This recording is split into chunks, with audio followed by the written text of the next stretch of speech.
एक बहादुर शाह जफर और दूसरा टीपू सुल्तान का रास्ता।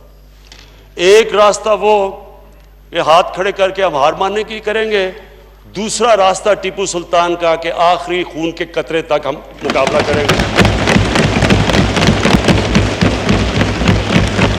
मैं अपनी कौम को जानता हूं, मुसलमान ईमान वाला इंसान मौत से डरता नहीं है। कि क्या ये मैं जिस तरह कहते हैं न्यूक्लियर ब्लैकमेल कर रहा हूं? मैं न्यूक्लियर ब्लैकमेल नहीं कर रहा, मैं कॉमन सेंस को अपील कर रहा हूं। Hope for the best, be prepared for the worst. क्या दुनिया वर्स्ट के लिए प्रिपेयर्ड है?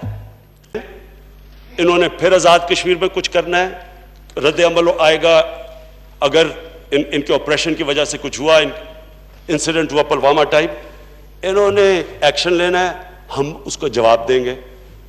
ये हो नहीं सकता कि ये अगर पाकिस्तान में अटैक करेंगे हम उसका जवाब ना दें, हम जवाब देंगे। उसके बाद क्या होगा? मजीद वो और आगे बढ़ सकती है, वो भी जवाब देंगे, हम भी देंगे। उसके बाद क्या हो सकता है? कन्वेंशन वॉर हो सकती है।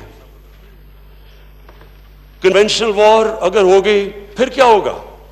दो नतीजे हो सकते हैं, वॉर हमारे खिलाफ भी जा सकती है, हमारे लिए भी जा सकती है।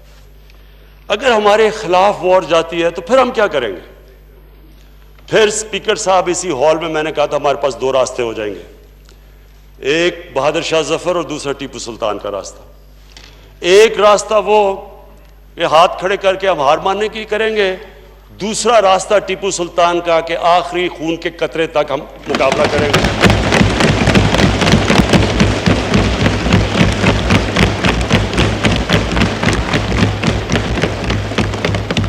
और स्पीकर साहब, मैं आज आपको कह रहा हूं, मैं अपनी कौम को जानता हूं, मुसलमान ईमान वाला इंसान मौत से डरता नहीं है।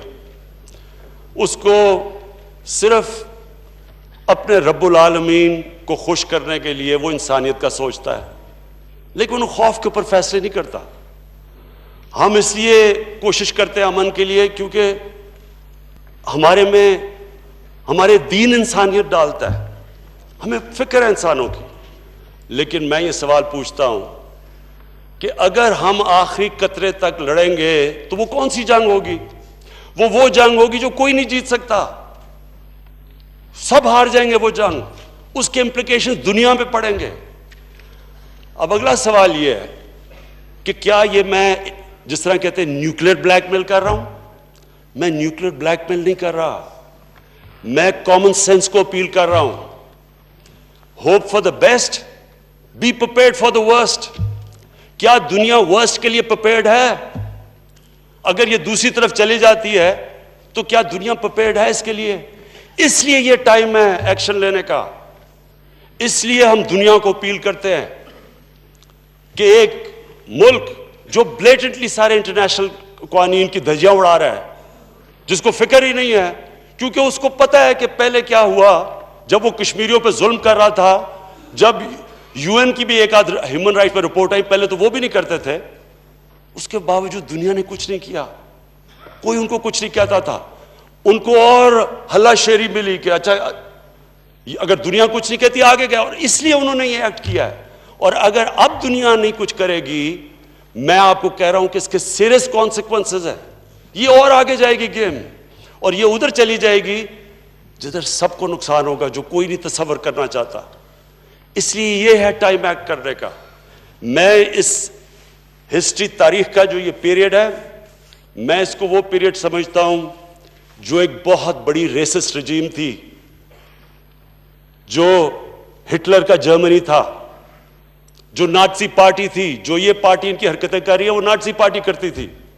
अभी मैं इलेक्शन की रिपोर्ट्स पढ़ रहा था, इनकी पार्टी ने वो हरकतें की हैं इलेक्शन के अंदर जो नाज़ी पार्टी करती है। इन्होंने जो इस वक्त हिंदुस्तान की ऑपोजिशन है उसको दीवार से लगा दिया है, क्योंकि इन्होंने हर चीज की है, हर वो चीज की है, कंट्रोल किया, वो इन्होंने चीजें की हैं जो कि हिंदुस्तान की डेमोक्रेसी के अलावा जो सारा हिंदुस्तान का कैरेक्टर था, जो इनके बड़े बड़े फाउंडिंग फादर्स महात्मा गांधी, जवाहरलाल नेहरू, उस सारी सेकुलरिज्म को वो हिट कर रहे हैं। ये वो सोच है, वो आइडियोलॉजी है जिसने महात्मा गांधी का कत्ल किया। ये वो वाली आइडियोलॉजी है स्पीकर साहब, जिसको अगर अभी ना रोका गया तो वो जो फेमस नेविल चैम्बरलेन को कहते थे अपीजमेंट, कि जब स्टैंड लेना चाहिए था हिटलर के अगेंस्ट वो नहीं रहे, उसको अपीज करते रहे। अगर दुनिया आज एक्ट नहीं करेगी